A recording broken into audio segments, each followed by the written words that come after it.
संतोष देशमुख हत्या प्रकरणात सीआयडी कडून वाल्मिक कराडच्या पत्नीची चौकशी करण्यात आली आहे। सुरक्षा रक्षकासह इतरांचीही सीआयडी चौकशी करण्यात आलेली आहे। तर राष्ट्रवादीचे जिल्हाध्यक्ष राजेश्वर चव्हाण यांना लातूरमधून चौकशीसाठी बीड पोलीस ठाण्यामध्ये आणण्यात आलं आहे।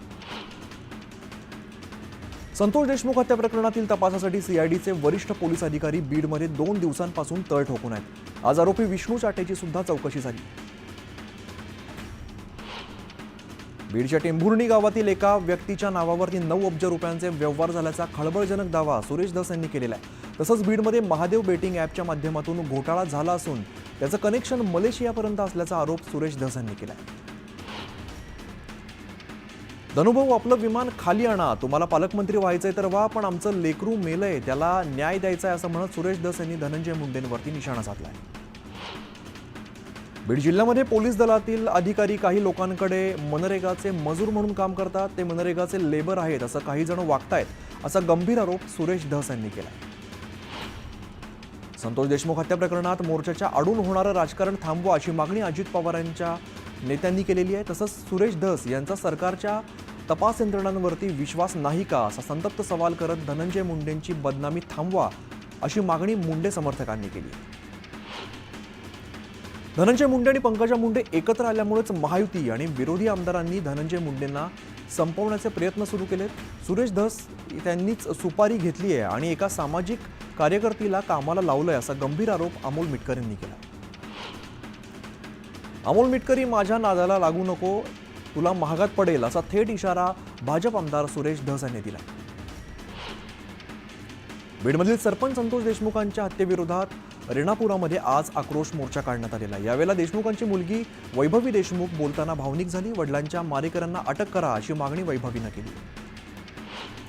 परळीमध्ये हवेत गोळीबार करणारा कैलास फडला जामीन मंजूर करण्यात आलेला आहे। अंजली दमानिया यांनी कैलास फड याचा हवेत गोळीबार करतानाचा व्हिडिओ शेअर केला होता।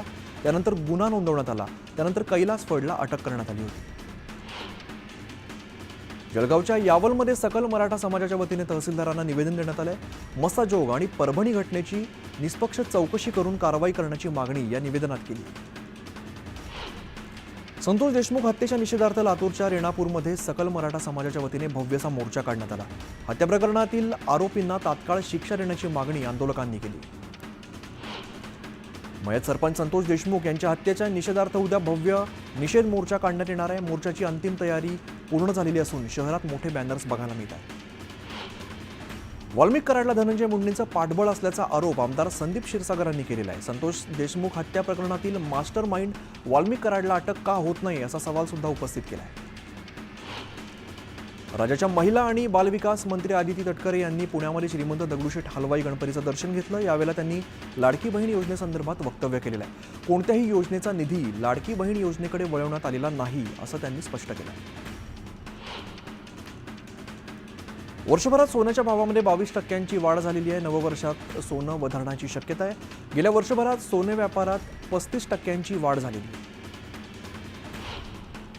पुणे रेल्वे स्टेशन परिसरात रिक्षा चालकांमध्ये तुफान हाणामारी झाली। प्रवासी मिळवण्यासाठी रिक्षा चालकांमध्ये वाद झालेला आहे। या वादाचं रूपांतर मारहाणीत झालं। या घटनेचा व्हिडिओ सध्या सोशल मीडियावरती व्हायरल होतो। अहमदनगरच्या पारनेर नगरपंचायतीचे नगरसेवक युवराज पठारे आणि इतरांनी देवस्थान समितीच्या सदस्यांचं अपहरण करून बेदम मारहाण केल्याची घटना घडली। या प्रकरणी मुख्य आरोपी असलेल्या नगरसेवकाला अटक केली।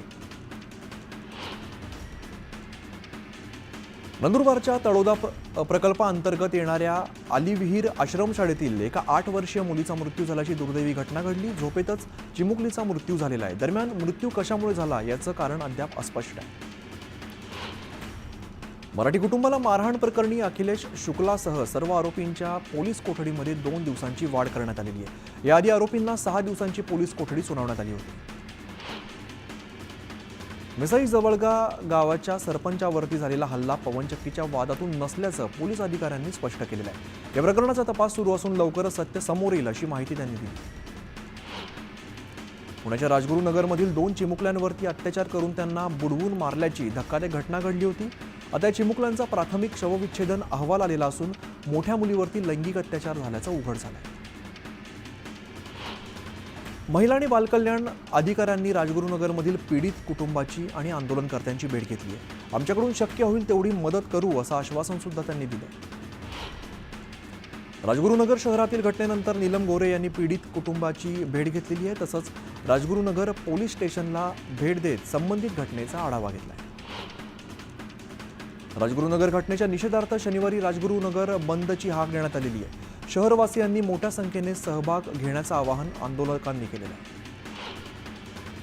खासदार आढळराव पाटलांनी राजगुरुनगरच्या पीडित कुटुंबाची भेट घेतलेली आहे. पीडित कुटुंबाच्या मदतीबाबत मुख्यमंत्री आणि उपमुख्यमंत्र्यांना प्रत्यक्ष भेटून चर्चा करणार असल्याचं आश्वासन त्यांनी दिलं आहे. 2 चिमुरड्यांच्या हत्येनंतर राजगुरुनगर शहरात तीव्र पडसाद उमटलेले आहेत. राजगुरुनगरमध्ये भटक्या विमुक्त जमातीच्या कार्यकर्त्यांनी पुणे नाशिक मार्ग रोखून धरला होता. नांदेडमध्ये तरुणांनी उच्छाद मांडलाय. हॉर्न का वाजवला या रागातून एका तरुणाने चक्क कारवरती चढून चालकाला मारहाण केली आहे. मारहाणीचा व्हिडिओ सध्या सोशल मीडियावरती व्हायरल होतो. धाराशिवच्या तुळजापूर तालुक्यामध्ये हल्ल्याच्या घटना अजून सुद्धा सुरू आहेत. मेसाई जवळगा या गावच्या सरपंचावरती हल्ला करण्यात आलेला आहे. सरपंच नामदेव निकम यांच्या 4 व्हीलर गाडीवरती पेट्रोल टाकून जाळण्याचा प्रयत्न करण्यात आला. नाशिकच्या त्र्यंबक रोडवरती अपघात झालाय. ट्रक आणि कारची जोरदार धडक झालेली आहे. अपघाताची घटना सीसीटीव्हीत कैद झाली.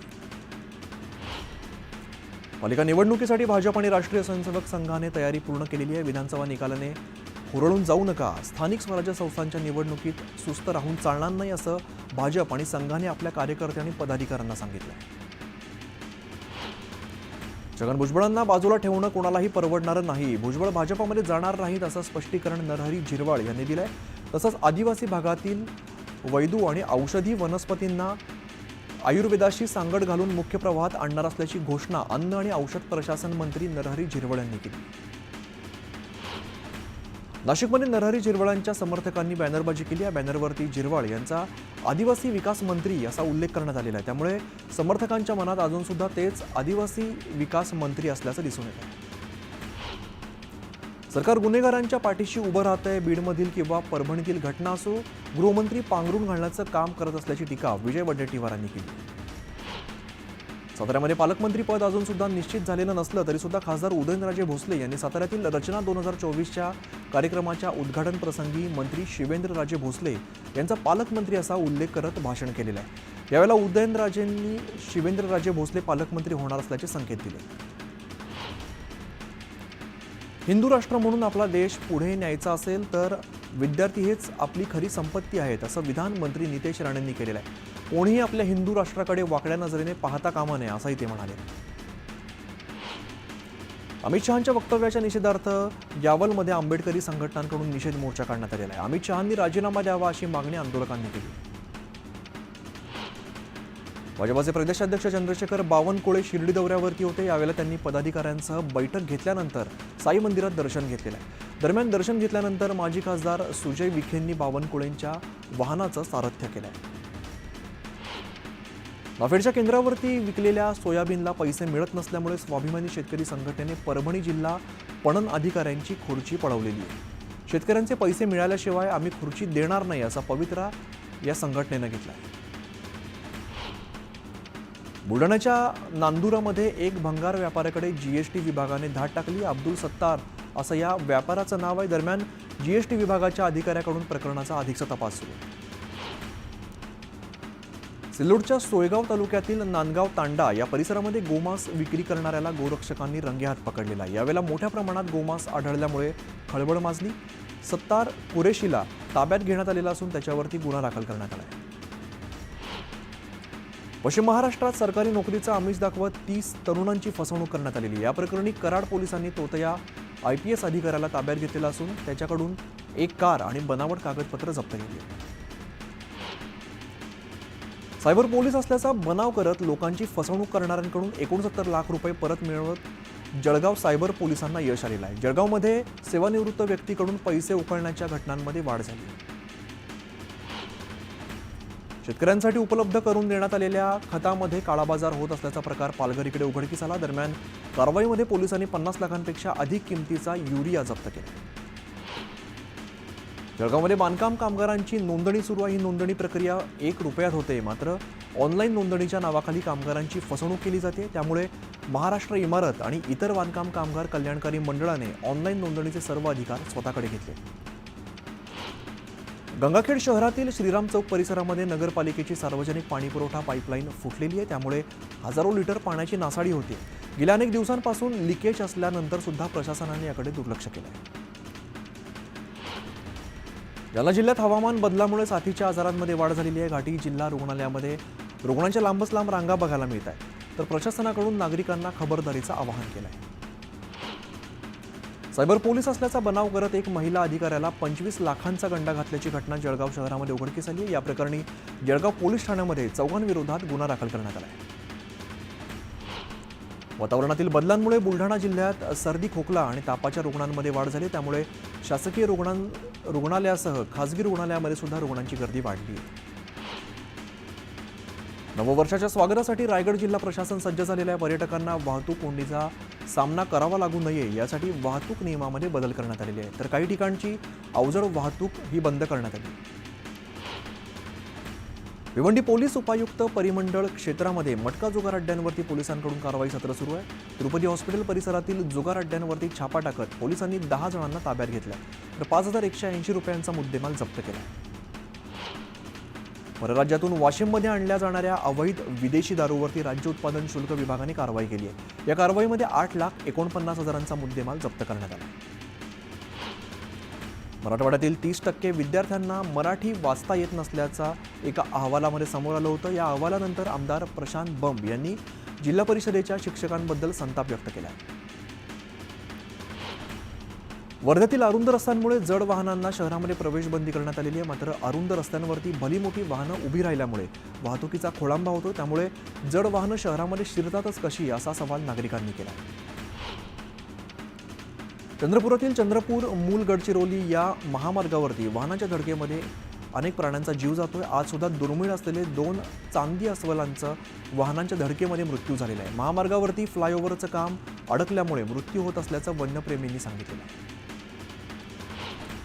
आज आणि उद्या राज्यातील काही भागामध्ये पावसाचा अंदाज आहे. अकोल्यासह विदर्भातील काही भागामध्ये पावसाने हजेरी लावली. त्यामुळे गहू, तूर, कापसावरती याचा परिणाम झालेला आहे. दरम्यान शेतकऱ्यांची कोणतीही तक्रार नसल्याने शेतीचे पंचनामे करण्याची गरज नसल्याचं विधान कृषी मंत्री माणिकराव कोकाटे यांनी केलं आहे.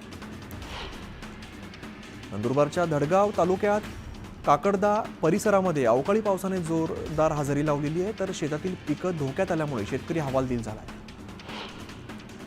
जळगाव जामोदमध्ये अनेक शेतकरी कृषी अधिकारी कार्यालयावरती मोर्चा काढतायत. मागील वर्षीच्या पीक विम्यासाठी शेतकरी चांगलेच आक्रमक झाले. बुलढाण्यामध्ये आझाद हिंद शेतकरी संघटनेच्या वतीने आक्रोश मोर्चा काढण्यात आलेला आहे. सोमनाथ सूर्यवंशींच्या मृत्यूची सखोल चौकशी करण्याची मागणी आंदोलकांनी केली. आणि या सगळ्या वेगवान बातम्यांनंतर एक छोटासा ब्रेक घेतोय आणि लगेचच परत येतोय.